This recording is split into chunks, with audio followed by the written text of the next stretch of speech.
I'll go ahead and kind of get us started here, knowing that we may have a few more people kind of roll in. I'm Derek Bruff. I'm the director of the Vanderbilt Center for Teaching, and I'm happy to be your host today for our session on teaching with chat and channel apps. I went back and forth with a lot of people on Twitter about what to call this particular session.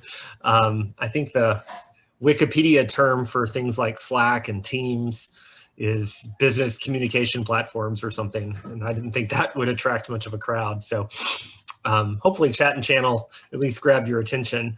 But we'll be looking at the use of tools like Slack and Teams and Discord and a few others in teaching. And I'm excited to kind of explore this space with you all. I think the first time, I mean, I've had on my radar for a while the idea of teaching with Slack and using that as a supplement or an alternative to a course management system like Brightspace or Canvas. But I think it was last spring when I heard of a few faculty as they made the transition to remote teaching, faculty who were already using Slack or something like that, and how that made it a little bit easier to make that transition to remote teaching. And so yeah, that got me thinking there must be some creative and effective uses of these platforms to aid in the kind of communication and work that we do with our students. And so I reached out to a couple of Vanderbilt colleagues who I had heard had been using Slack. That's Will Grissom and Lisa Fazio, and they'll be part of our panel here today. I couldn't find anyone at Vanderbilt who had had a really great experience using Teams in the fall, but Vanderbilt has a institutional license to Microsoft Teams, and so I thought it'd be worth exploring that as an option as well. And so I reached out to my colleague Spencer Bagley, not from Vanderbilt, to also share a little bit with us today. So I'll introduce our panelists a bit more in just a second. I did want to share one slide with you guys. The other thing I wanted to say is we have a lot of folks not from Vanderbilt on this call. And so usually the panels and workshops that we run at the Center for Teaching are just for kind of Vanderbilt, the Vanderbilt teaching community. But once I realized that I was going to go outside of Vanderbilt for the panel, and I got so much interest on Twitter about this topic, I thought I'd just kind of open this up. And so I'm hopeful that we'll get to have some good questions from Vanderbilt and from elsewhere, but also have people share how they've been using these tools at various institutions. So I think we'll all get a lot out of the session today. I did want to share just a little bit of framing here. And I'm just going to show you one diagram here that we've been using a lot all 2020 at the Center for Teaching. This is the Community of Inquiry Framework developed by Garrison, Anderson, and Archer, kind of explored through a variety of papers since the year 2000. I'm not going to say too much about this. There's a lot one could say, but it's a way of thinking about some of the elements of effective online instruction. And so as we were helping Vanderbilt faculty transition to online teaching, we found it helpful to think about things like cognitive presence, the ways that students engage with the course materials, the ideas, the content that we're trying to teach them. And then also social presence, which is, in short, kind of when you're learning online, kind of knowing that you're interacting with real human beings and kind of building rapport and relationships with them. And then teacher presence is the third part of this framework. And I like to think of that as kind of knowing that you're in a designed environment, that there's a designer there who's planned these activities for you and is available to give you feedback and help you move through that. And so I kind of think of the social presence piece as I've been describing it as the known unknown for faculty new to teaching online, which none of us are now, but we were about 6 months ago, a lot of us. That is, we know social presence is important in our face-to-face teaching, and we know we want it to have it in our online teaching, but we're not sure how to get there, right? What are the tools and what are the strategies? And that's where I think tools like Teams and Slack will play a particular role in fostering that social presence. By the way, I sometimes call the teacher presence the unknown unknown because it's something that a lot of instructors do quite intuitively in the physical classroom as they plan lessons and develop PowerPoint slides and interact with their students. But in the virtual classroom, sometimes we don't even think that these are things that we have to do. But again, there's a toolkit there. So we may touch on that as well as another aspect of using these tools. That's the only kind of framing I want to do right now, because I want this to be a pretty practical session and hear from our colleagues about how they've been using these tools. And so I'm going to turn it over to our panel here. I've asked each of them to speak for 5 to 7 minutes about kind of how they've been doing things, and some of them may have some pictures to show us as well. And then we'll kind of go through each of the panelists, and then I'm going to see what questions you guys have for the panelists or for the group. And as I said, I want to leave some time to make sure you guys can kind of share some of the stuff that you've been up to with these tools. So that's kind of our game plan right now. On our panel, we've got Will Grissom, who is an associate professor of biomedical engineering here at Vanderbilt. Hi. We've got hi, Will. Good to have you here. We've got Lisa Fazio, an assistant professor of psychology and human development, also at Vanderbilt. And then Spencer, is it Bagley or Bagley? Bagley. Bagley. Okay, great. Spencer Bagley. We're longtime Twitter colleagues, and I don't know that we've ever met in person. I don't think we have. I haven't been to a solid math conference in quite some time. So, but he's an associate professor of mathematics at Westminster College. And so we're happy to have you all here. And so maybe I'll ask Lisa to go first and kind of talk to us about how she's been using Slack in her teaching. Yeah, so I'm gonna share slides just because I was gonna put you guys through my Slack space, but then we've got privacy issues there. So I took some screenshots and put it together. So I had been using Slack for organizing my lab, for talking about projects, for even some social things, kind of the young faculty in my department, we have a Slack space. So I was familiar with Slack. I'd never used it for teaching until this fall. But my fall courses were 2 small first-year writing seminars. So these are classes of about 15 students on kind of an academic topic that then they do a lot of writing around that. So my research is on human memory, and so the course is about the science behind how to study. So that's just kind of background of what it was that we were doing there.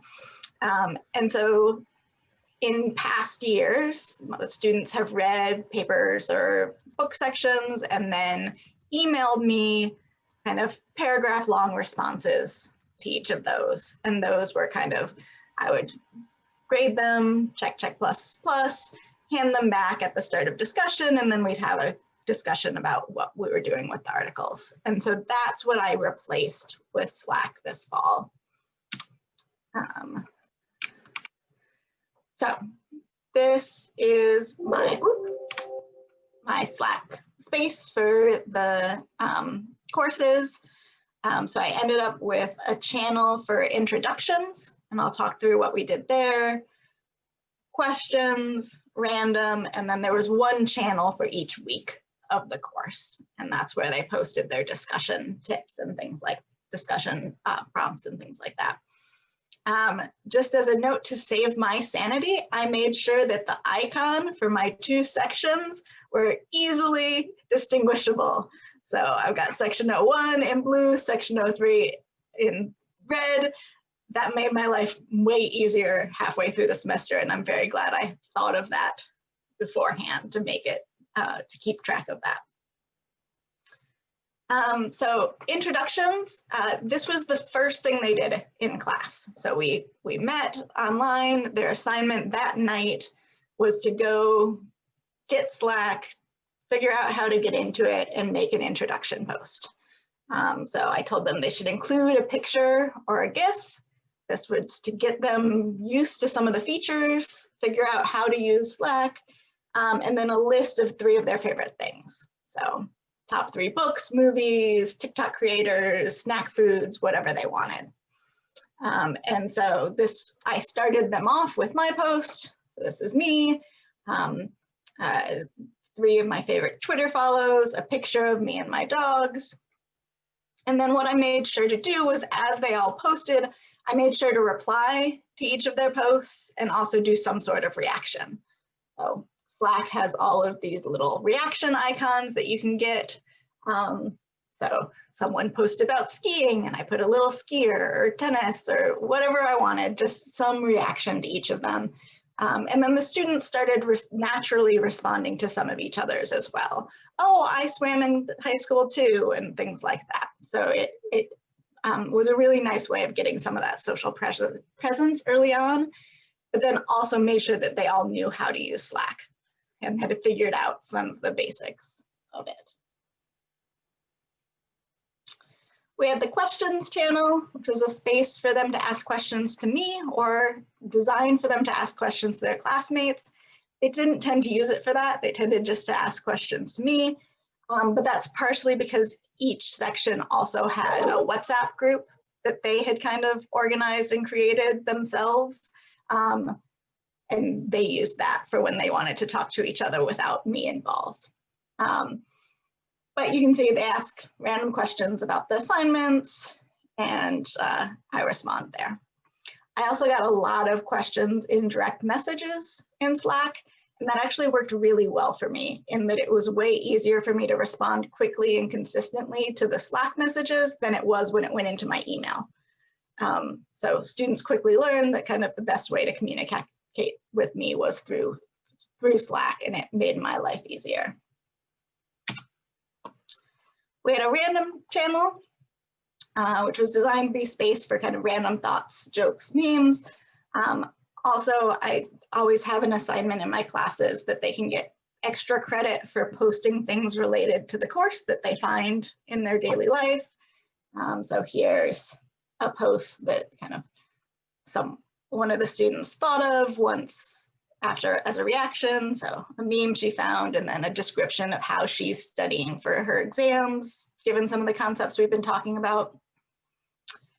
I had forgotten to set up an announcements channel at the beginning because I wasn't really sure if I would use it or not. And so random also became announcements. So anytime I had to kind of post something to the entire course, I would @ the channel, which notifies everyone in the channel, and tell them whatever it was.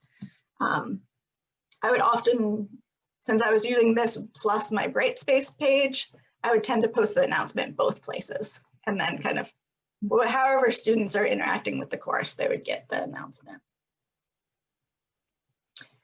And then the bulk of where we interacted were these weekly channels.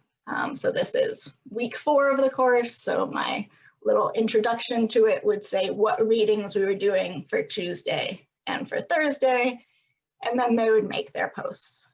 So the assignment was that for each day with readings, they had to make 2 posts, 1 on each reading. One of them had to be original, and then the other one could either be a reply to someone else or it could be an original post, whatever they wanted.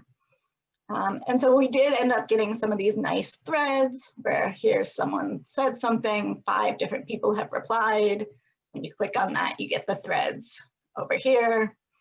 And what I tried to do was kind of read through these, react to them, respond to them when I could, and then keep track so that I could get them their grade. I dropped my past plan of kind of check plus for each response. They just got credit if they did it. And I think because of the social component of knowing that everyone else could see what you posted, the posts were as good or better than what I've gotten in past semesters. So I 100% do not regret dropping that and just going to credit, no credit. The posts were higher quality here than I had gotten in the past. Yeah, and so to give myself some time to look at it, I'd had them post by midnight the night before, and then I would spend the morning trying to look at them before class. I think one class was at 1 and the other at 3. But yeah, so that's how I ended up using it this fall. And so these classes were both 15 students in each section. Thank you so much, Lisa. Yeah, and thanks for sharing those screenshots. I appreciate you taking the time to put those together and blocking out the student names. So one quick question, do you think in the future, would you add an announcements channel as a separate channel? I would, yeah. Okay. I don't think it's essential, like the students figured out that random was also announcements, but I think it probably would be good practice to also have an announcements channel. Yeah, I get that. We have a Teams that we use for the Center for Teaching staff.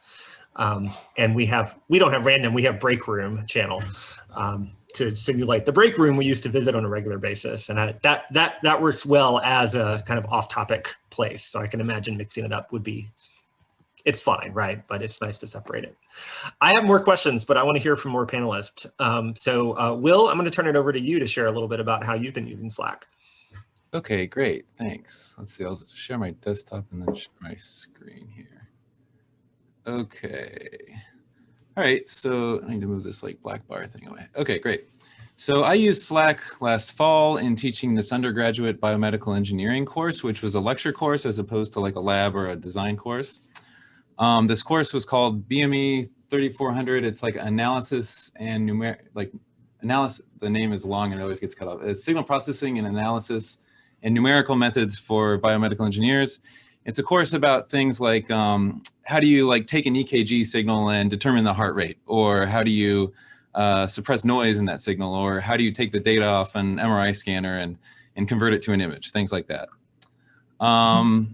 Okay, there we go. Okay, so some background. This class was a lecture, homework, and take-home test-based course, which is about signal processing and biomedical engineering. The way I taught the course was I did these short, like 15 to 20 minute video lectures 3 times a week instead of what I would have done is 50-minute lectures 3 times a week. I did these condensed video lectures using the Explain Everything app on my iPad. Then the lectures I used for like recitations and sort of all class office hours, where I had half the class in the room. Well, half the class could be in the room and then the other half could be on Zoom. Bonus challenge of this course was that this was a new required engineering course, which had been on the docket to add to our curriculum for many years, and finally, right, and this fall it started brand new. So I was making not just the slides for those lectures, but also the lecture content de novo brand new this year. And so I needed some time-saving tricks to help me make this class run smoothly. And as I noted earlier, this class was taught in hybrid mode, meaning that because we couldn't fit all the students with social distancing or physical distancing in the classroom, less than half the class was in person each lecture, which precluded me working on the whiteboard for lecturing or holding any kind of office hours. There were 34 total students in the course. Many of them never, even if they were on campus, they never actually set foot in the classroom. They just preferred to call in every lecture, which was fine. And so what I really needed was a way to maximize the one-on-one communication or the teacher presence, as Derek noted earlier. Why Slack? Well, it's the tool that I was most familiar with. This is a screenshot of my Slack lab page. I have collaborators labs here. We have a couple. My institute has a couple Slack workspaces. I have companies that I consult for, and I think this last one here is my kids' second grade teachers or parents group. So we use it for all kinds of stuff. And from my lab, I actually pay for the paid version, which comes out to around $1,000 a year. But for teaching here, I used fully the free version. I didn't pay for it. The features I like about Slack are the ability to do one-on-one conversations, and it's really easy to make group chats, grouping multiple people together or adding channels. I like that I can add external collaborators, though that's not really relevant to my teaching here. It handles links to popular services, for the most part, very gracefully, like including Zoom and Dropbox. Probably others, but those are the 2 that I use the most, when I'm dropping links into there and that I want to pin in there into a chat window. It has really good search functionality that usually works pretty quickly, and I find usually I'm able to find what I'm looking for just by typing it in the search window. The app works well on my phone, my iPad, my computer, so I can just pick up whatever device is closest if I want to respond to something. And it also makes it pretty easy to set boundaries with when, time-wise, when you're answering things. So it has, you can define when it's silent, et cetera, when it doesn't show you notifications. I also appreciate the rich chat features that it has, like, the ability to use emoji, GIFs, et cetera. I think that's probably present in most chat apps. I even used polls once, like when I was trying to decide when to make something due. It didn't matter that much to me, so I asked the student, I did like a poll for that. Something that was specific to this course, these students had to write a lot of code, like computer code. And Slack handles, like, they can just drag and drop these like code text files into the chat window if they want to share it with me or anybody else in the class. And Slack does a really nice job showing that and laying it out. And usually like auto detects even what it is and shows like correct syntax highlighting in some cases. It's pretty good. I can also pin important links or posts, the most important of which was the standing Zoom link for the lecture. So the students didn't have to navigate to Brightspace every time they wanted to like get to the lecture. They could just open their Slack window and click on it, and it would take them straight to it. The other thing is that so I was teaching juniors. This is a junior level course, and the students pretty universally seem to be already familiar with Slack. It had already been used in multiple of their previous classes, and so there wasn't really any kind of a learning curve. So this is overall why I decided to use it versus anything else. Okay, so how we ended up using it in the class, probably about 80% of the activity, as Lisa noted, was like one-on-one conversations and like answering questions specific to like the given mechanics of the current lecture or homework or whatever they were working on. So in my case, that was about 80% of the activity was me and others, talking about homework problems, asking clarification questions and, and for guidance on homework questions outside of class. So I had a few different channels. I had a homework questions channel, lecture questions channel. I also did a lot of example coding during the class, and I would post the scripts that I generated like live during the class. I would drop them into the Slack window, my lecture scripts Slack window, so that they could grab those easily without having to go again to Brightspace to grab them. I also had a reading questions because we had assigned readings that channel that they could post. That one was pretty quiet. They don't like readings. Then I also had a separate test questions channel just to try to separate these things out. By far the most active though was the homework questions. And then I had a ton of one-on-one conversations going with different students. I think it really helped me, maintain contact with the students who otherwise would have sort of slipped through the cracks last semester. Students who were really struggling were the ones that seemed to kind of need it the most, that contact the most. And my TA also was able to easily jump in and help field homework questions in particular. So that made it, that was a really nice that was transparent to both of us and that we could both jump in and answer things. Though it would be nice if there was some additional functionality, like if it were somehow easier for students to address questions to both of us at the same time, that would have helped make things go a bit more smoothly. And then just the first one to respond, they would have gotten an answer.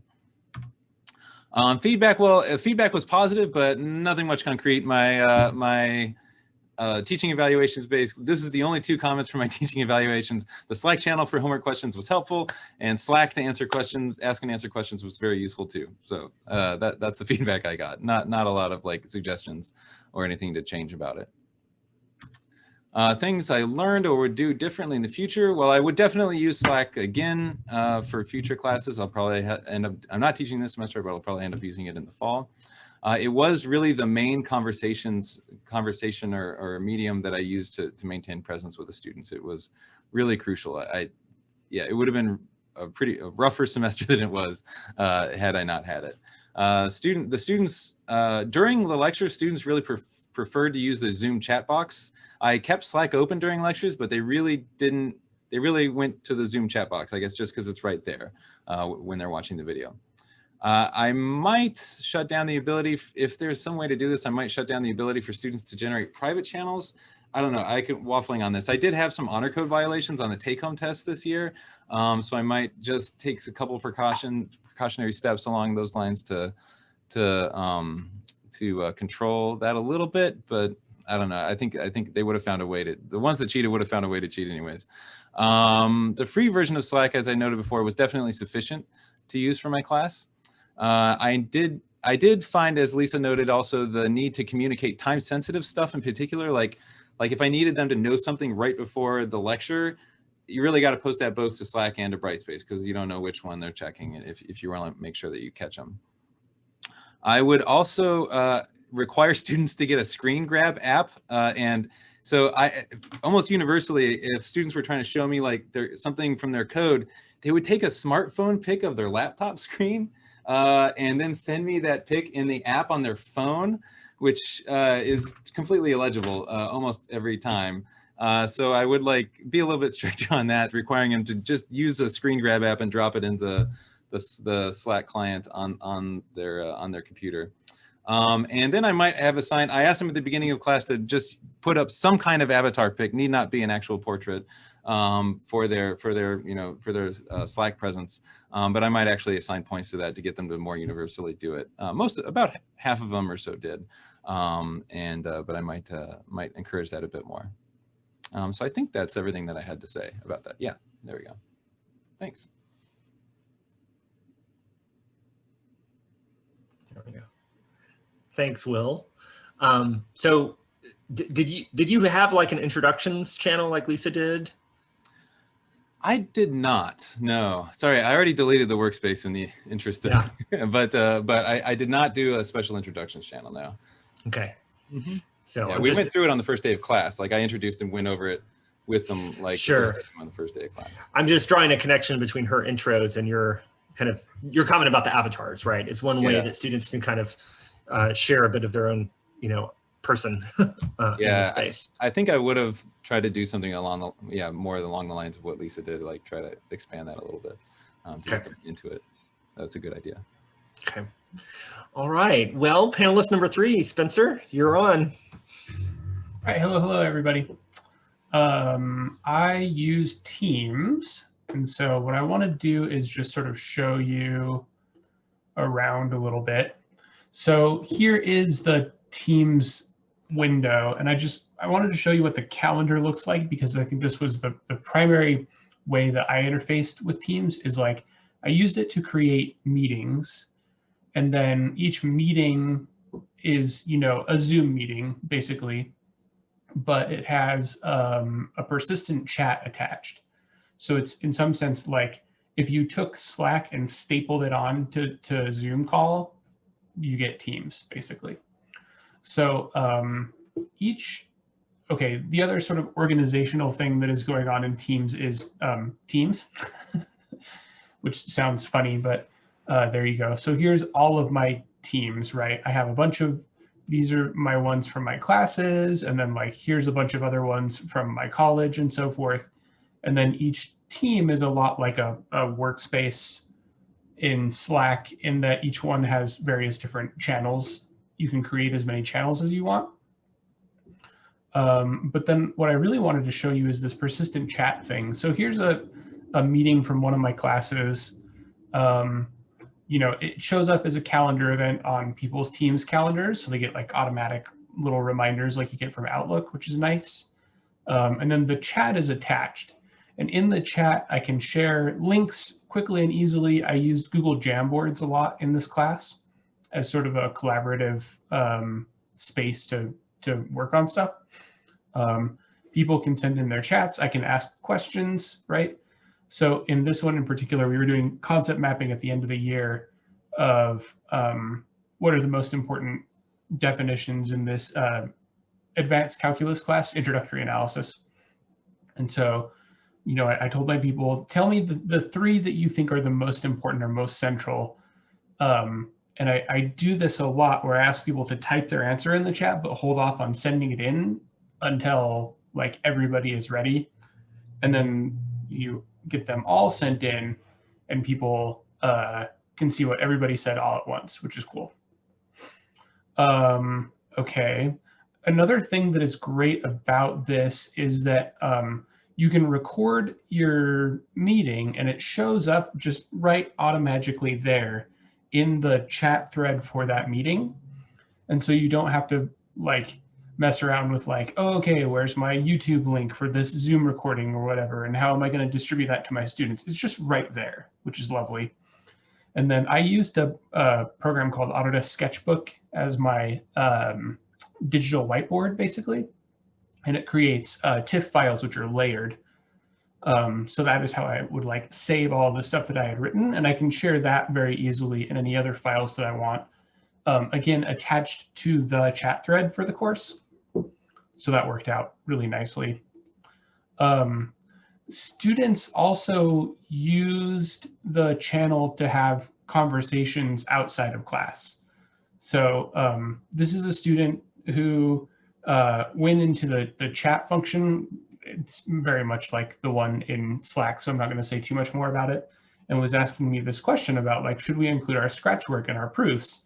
And I was like, this is a good question to take to the whole class. And so he was like, okay, yeah, I'm going to send it to the whole channel. And like, there were a couple of responses. There was a little bit of discussion, which I thought was cool. You can do polls like we did in Zoom, or I guess in Slack, you can do these as well, which is nice. You can make them anonymous. You can make them not anonymous. There's a lot of flexibility there with poll making. And there's a lot of different plugins for Teams that do various things that honestly, there are a lot of features in Teams that I never bothered using. I think if you wanted to, you could essentially replace your LMS with a team. There's like ways to assign homework, and there's apparently even a grade book, but I didn't even touch that. Okay, this is a recording. And one thing that I wanted to show you about this is that it auto-generates a transcript, which is pretty decent. Especially in math, it's hard to get like a good transcript, right? But it does a pretty good job with like, you know, human language, which is nice. And again, it just automatically attaches to the chat stream in your team in the meeting. One other thing that I wanted to tell you is that there is this thing called a class notebook, which is a OneDrive notebook that attaches to, if you set up your team as a class team. I never really ended up using it because Google Jamboard ended up being a better solution for us for various reasons, but I know a lot of people really like this.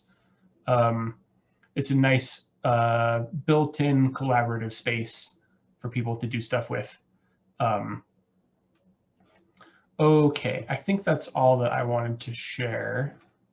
I'm gonna look at the chat. Okay, yeah, I think we're good.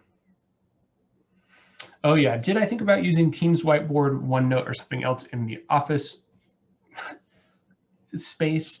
I used Jamboards because it was easier for people to draw on. It ended up working 2% better than the Teams Whiteboard for whatever reason.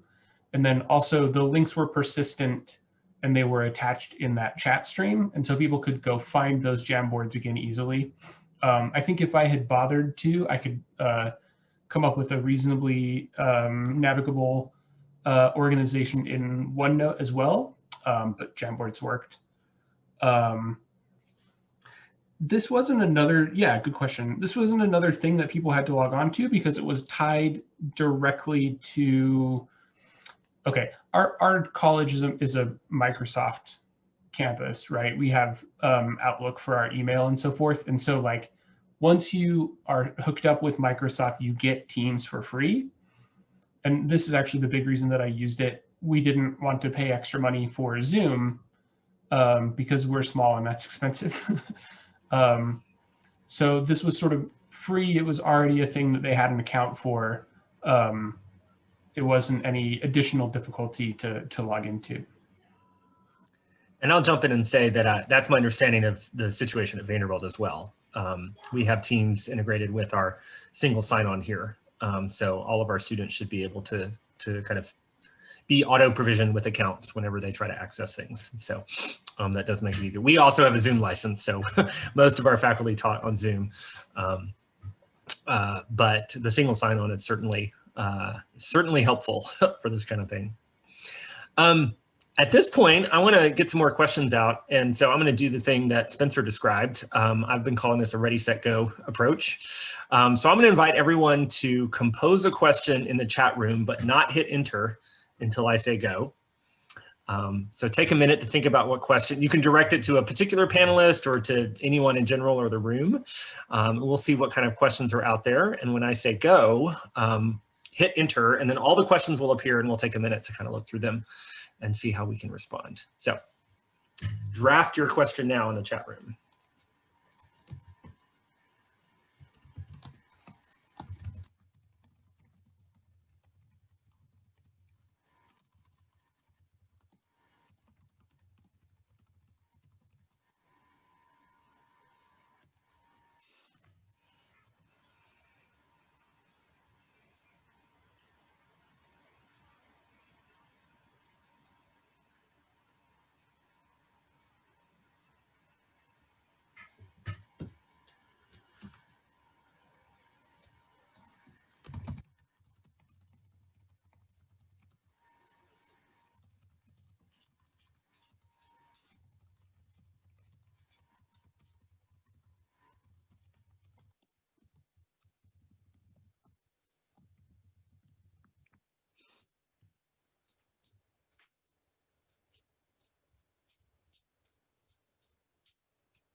sometimes when I do this, I have most people with their cameras on, and I ask them to casually show their hands in their frame so that I know they're done typing.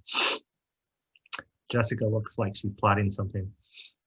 I'm gonna give some baseball signals. It's the one downside of this approach is I don't know when people are ready to go. All right, it looks like most folks have their questions written though, so go, hit enter. And then we'll take a minute to kind of read through these. A lot of questions.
That was a lot of questions to take in.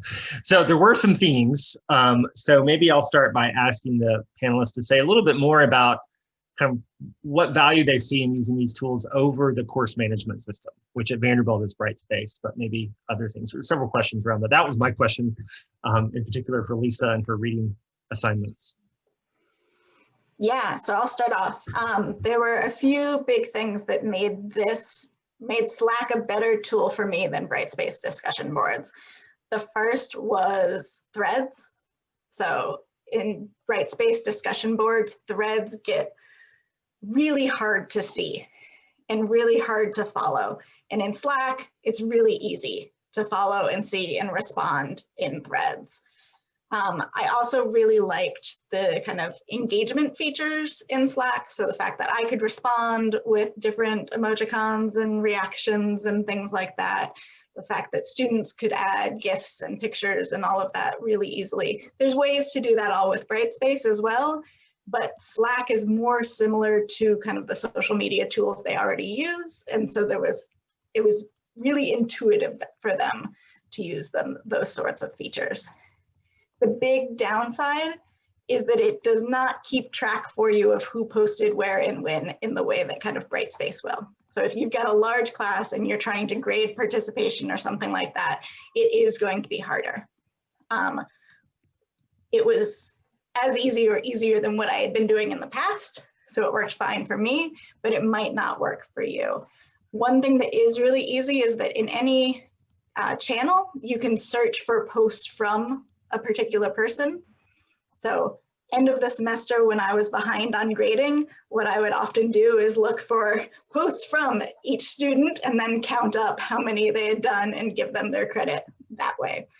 So when I wasn't on top of keeping track as it was actually happening, that's how I caught up near the end. But the one flaw is that kind of there's no automatic recording of participation or anything like that. Yeah, for me, I had only ever really used Brightspace just for posting assignments before, because I always had fully in-person classes and didn't really use it for much else than that. But I had used Slack for several years in research and such. And so it was the natural tool to go to for me. I think the reason I went ahead and did that versus the reasons I went ahead and used Slack versus Brightspace for these functions were basically the same as what Lisa said. Just kind of speed of being able to respond, the organization of it, and the easy ability to just very quick, just drag and drop links or scripts or whatever I needed to do. into different channels on Slack was, yeah, just made it pretty easy for me. And I really got no pushback about, you know, having to get this other account or app up and running in my class of 34. I saw one quick question about the apps. I did not use any add-on apps. I think you can only do that if you have a paid account. I'm not sure on Slack. So there might have been richer things that I could have done if I had been familiar with Teams and used that instead, since we had the institutional Teams subscription. Yeah, and I'll say the only app I added into Slack was the Gifly app so that they can easily search for GIFs. Frankly, vital. Yes. As far as Teams, the main reason that I used it was for video conferencing. We use Canvas at my institution, which has Big Blue Button integrated. And I know people have used that with good results, but I didn't want to bother learning a new thing when we were already doing all of our college video conferencing on Teams. So I still used Canvas a lot to do assignments and grade management and blah, blah, blah. Basically, I was using Teams as a video conferencing thing, and then it's extra convenient that it has the persistent chat stapled on.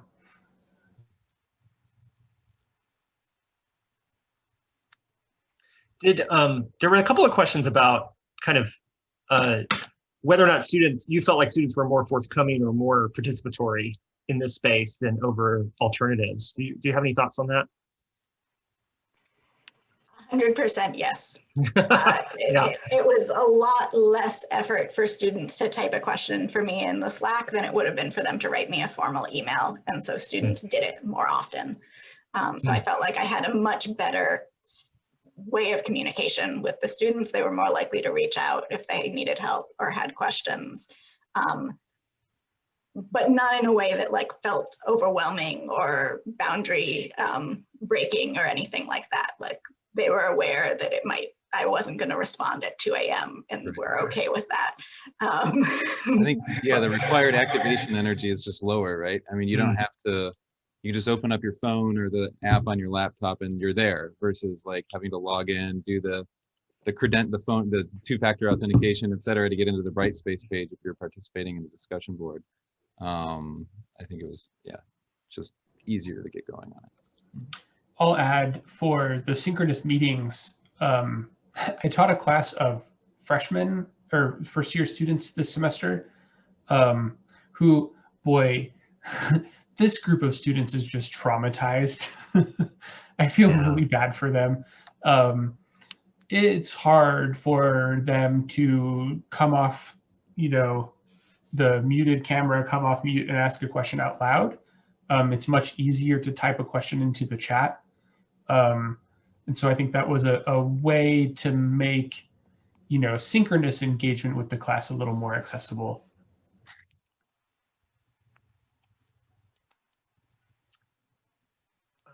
Yeah, and I think well, I'm also thinking, I mean, I'm about to teach a class full of first-year students here in a couple of weeks, and so I'm going to get a little sense of how their might be a little different than previous groups of first years. But I do know in the past, I've heard from our folks at the Center for Student Wellbeing that, you know, some of our students really stress out over sending an email to their instructor. And one theory is that a lot of them were in high schools where the instructors did most of the outreach and students just had to react to that. Whereas I think the expectation in college is that if you have a question or need help, you the student, have to do the kind of help-seeking behavior. And so they're not sure what to say. They're not sure how to format it. They're aware that this is a formal space. And so it's possible that just by, you know, inviting them to contact you through an app like Slack or Teams, which is closer in form and fashion to Discord or WhatsApp or GroupMe, it may signal to them that it's okay to just ask, right? Like you don't have to be super formal and stress out about that. Yeah. Let's see, there's lots we could go into here. What about there was a question about tech support and having to kind of help out students with questions. And if you've got 15 students, that's not terrible, but if you've got 34 or more, it could start to pile up. Did you guys have any experience kind of navigating that part of this challenge? Yeah, so I had to get students in Slack, I use two things. So one, you can kind of email invitations out to them, and then you can also create a link that they can click to join. And so I did both, and they had kind of either of those two options. I did have some students have trouble signing in through Google, but if they used like an email, their Vanderbilt email, it was fine. But these were also first-year students who had just gotten access to their Vanderbilt email accounts, and so I'm not really sure if they knew what they were doing or how any of that worked. So I got like 3 or 4 emails on that, but once the first person was able to figure it out, I could send it to the others. But that was what was really valuable of having that first introductions assignment, was we were able to kind of troubleshoot all of that early on, and then I knew that they all had access for the rest of the semester. Yeah, I didn't have any issues with, I mean, yeah, I was teaching junior undergrads, so they already know how to like install all kinds of things on their computers and that they need for their technical courses. So I just sent the invitation email originally and just checked that the count was piling up of people on Slack every once in a while to make sure everybody had gotten an account. I did see a couple of questions about scaling, and I think you need to take a different approach if you had like hundreds of students, right? You'd need to, versus the 30 students that I had here, we need to have some kind of organizational philosophy around how we were gonna, put people into sections, maybe different workplaces for workspaces for sections, different sections of the course, et cetera. Yeah.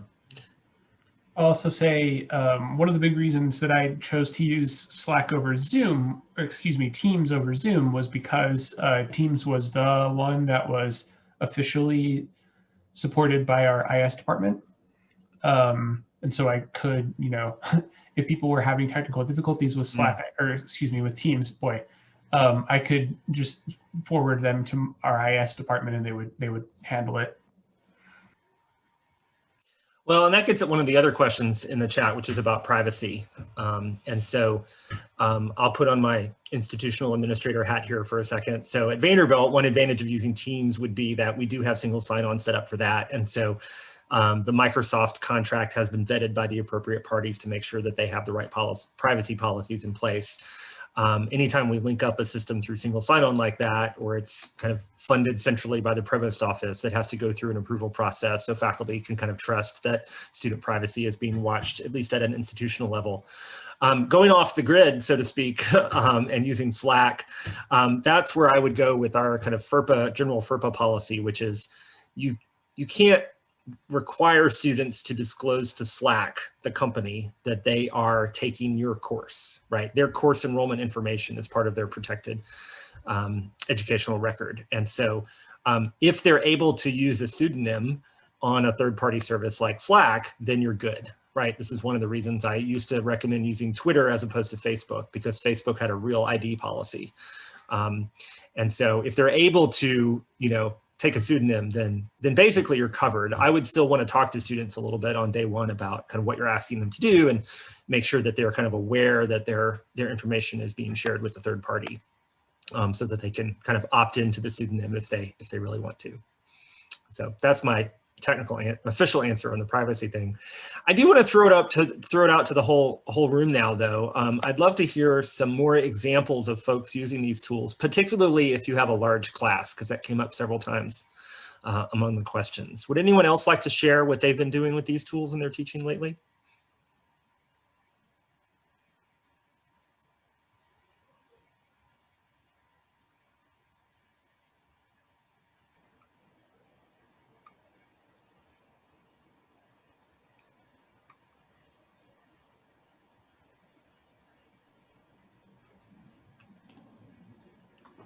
Hi, Derek. This is Natalie.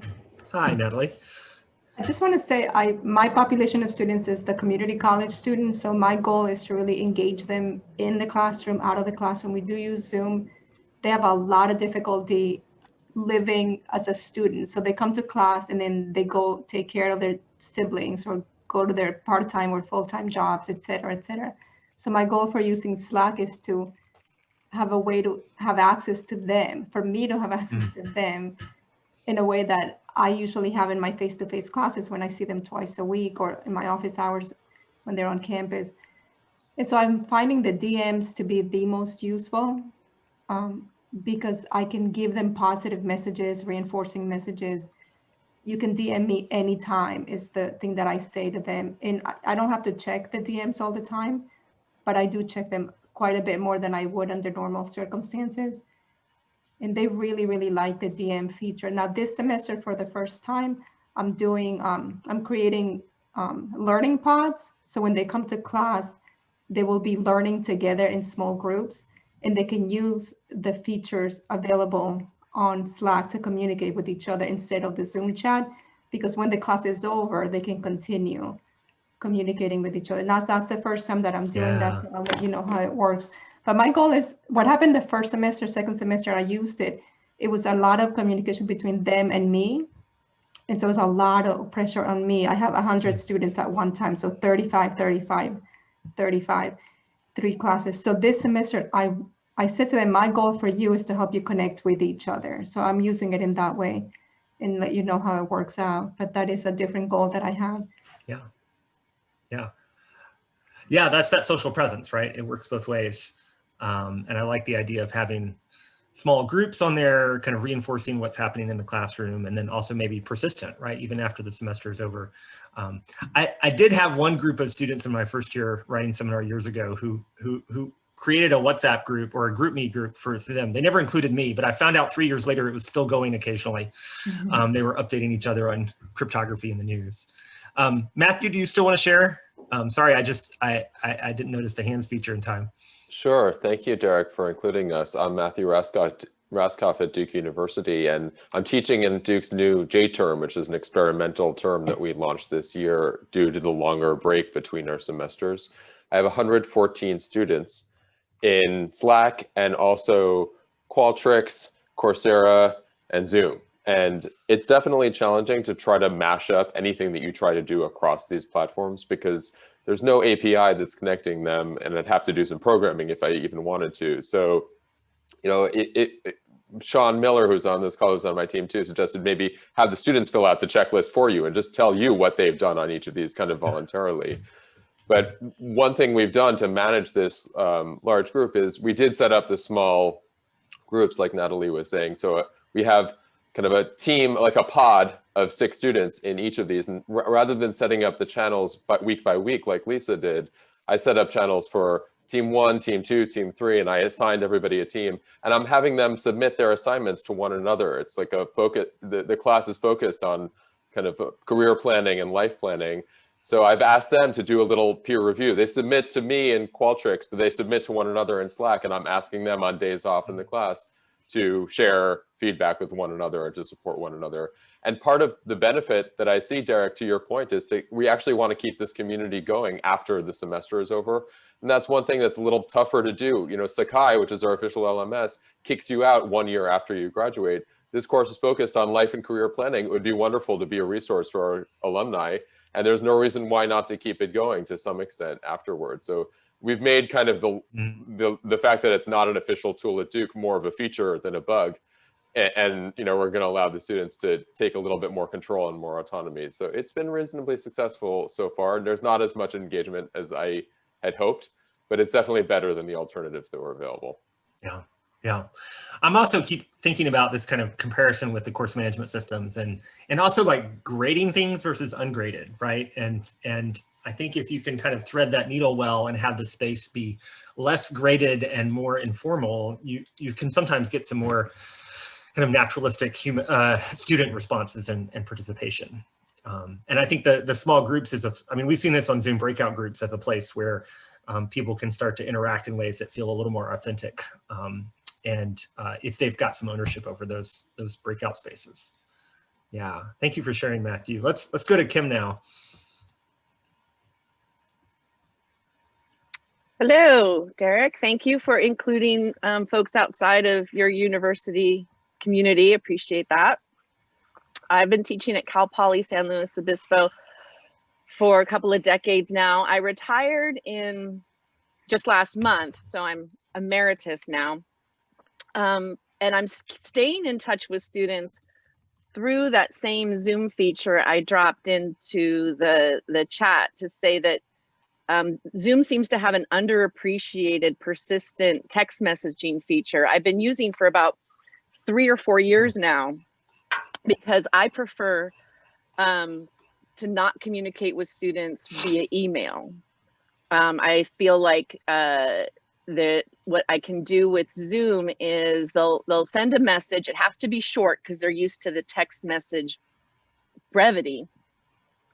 And then if we're going back and forth, just one back and forth, I'll say, hey, why don't we get on a voice only call? Either right now or let's schedule it. And so instead of like the back and forth, what are you really asking? What am I really saying? If it even gets 1 or 2 exchanges, then I say, let's do voice only. And it's kind of like the same text messaging iPhone or smartphone voice to voice or text to text that we're all used to, but it's through the Zoom. So everybody's communication is secure and private. And because we have an enterprise license through the university, it is single sign-on. It's not something they really have to add to their set of apps that they use, because sometimes there's some resistance, right, to getting into a new space. And the bonus, here I am, I've only been retired for a few weeks, but students are still communicating with me through that same Zoom feature, and that thread persists. I have, I can go back and see what we talked about weeks or months ago.